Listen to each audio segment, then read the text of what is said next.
There's a generation that everyone has forgotten, a generation that grew up in silence, worked in silence, and now is running society in silence.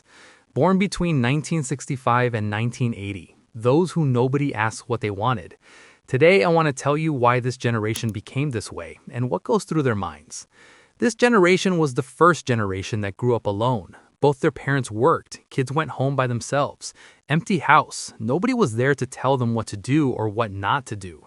And this made them learn how to entertain themselves, how to solve their problems, how to make decisions for themselves. Psychologists call it forced self-sufficiency. It means these people learn not to rely on anyone, even when they need help.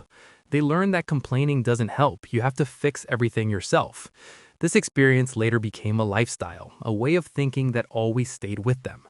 When you're a child and there's nobody to pay attention to you, your brain learns that relying on yourself is more important than anything. This is a survival skill.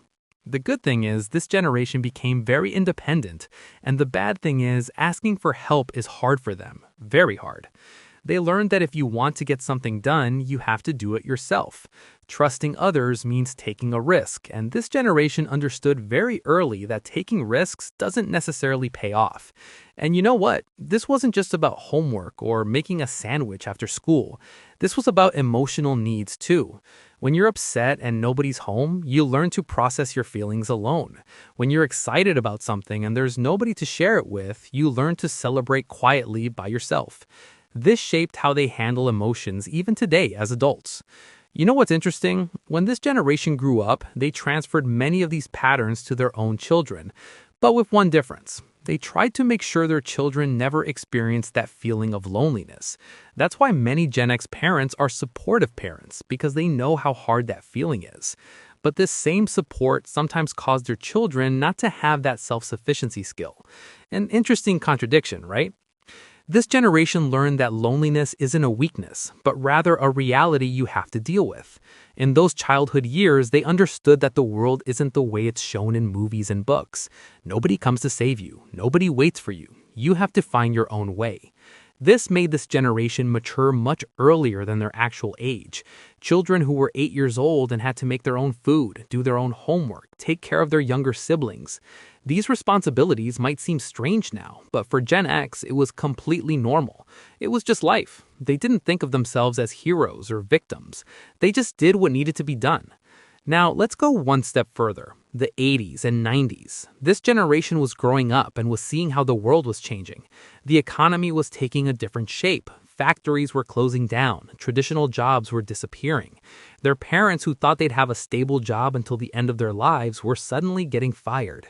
This experience recorded something in Gen X's mind that was never erased: distrust of the system. They understood they can't trust companies, they can't trust the government, they can't even trust promises of the future. Everything is temporary. Everything might end tomorrow. This same distrust made this generation very realistic. They're not dreamers. They don't chant slogans. They don't believe in fairy tales about how if you work hard, everything will be fine, because they saw their parents work hard and still lose everything. That's why Gen X can deal with crises much better than other generations, because they've always expected crisis. They've always had a plan B. Actually, they've always had plans B, C, and D too. This mentality made this generation never fully commit themselves to anything, because they know anything can be taken from them. When they entered the job market, they were the first generation that started thinking of multiple jobs, diverse skills, different ways of earning income, because you couldn't count on one single job anymore. They understood that you have to keep yourself updated, otherwise you'll be left behind. This same constant feeling of insecurity made this generation never really able to rest.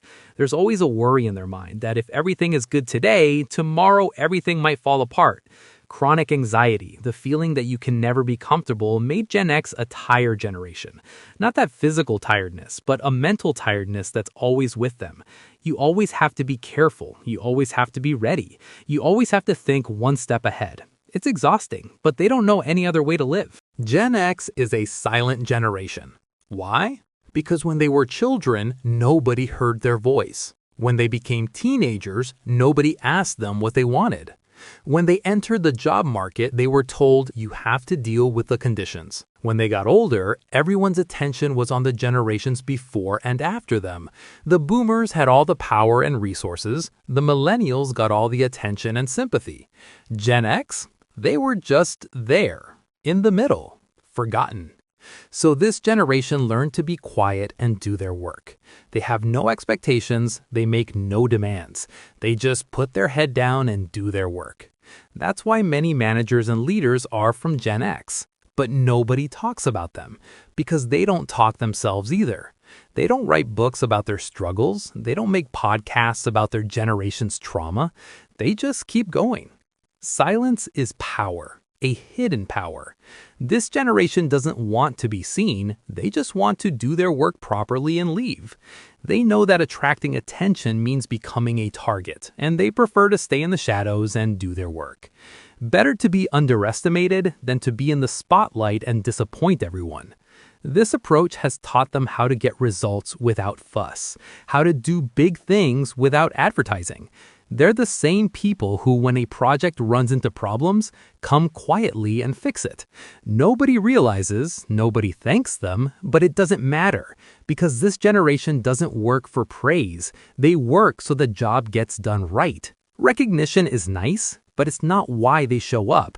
They show up because that's what you do. You show up and you do the work. Now, let's see how this generation has managed to survive until now. Gen X grew up with floppy disks and cassettes, and now is working with artificial intelligence. This generation has seen both the analog world and the digital world. They know both how to write a handwritten letter and how to send a professional email. They remember life before the internet, and they've adapted to life after it. Where did this flexibility come from? From that childhood experience. This generation never said, I can't. They always said, okay, I'll learn. Because saying I can't wasn't an option when you were home alone and something needed to be fixed. You figured it out.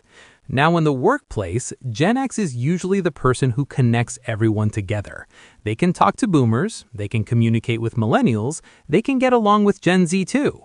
Because this generation has learned how to understand everyone's language. They're like a bridge between the old world and the new world. They can speak both languages, understand both cultures. This has made them very valuable in organizations because they can mediate between generations, bridge between different ways of thinking. They can translate boomer directness into millennial sensitivity. They can explain Gen Z digital fluency to older colleagues. They're interpreters, not just workers. This generation can deal with stress very well. Why? Because their whole life has been stress. Since childhood, they've learned that life isn't easy, so they don't expect ease either. This has made them panic less than anyone when they enter crisis situations. They just take a deep breath and say, okay, this too shall pass. They've seen that everything is temporary, both the good things and the bad things. So when a crisis comes, they don't get scared. They don't freeze. They just wait for it to pass while doing whatever needs to be done. They've learned how to control their emotions, how to stay calm in the hardest conditions, and how to hold themselves and make the right decision when everyone is panicking. Let me give you an example. When COVID came, everyone got confused. Everyone didn't know what to do. But Gen X said, okay, another crisis. What needs to be done? And they started solving the problem without panic, just a simple acceptance that life is like this and you have to deal with it. They learned that survival is more important than success. It doesn't matter how much you win, what matters is how much you can endure. It's not about being the best, it's about still being here when the dust settles. Gen X is a silent, independent generation, distrustful of the system and very, very flexible. A generation that learned to live without others' help and never expected praise or appreciation.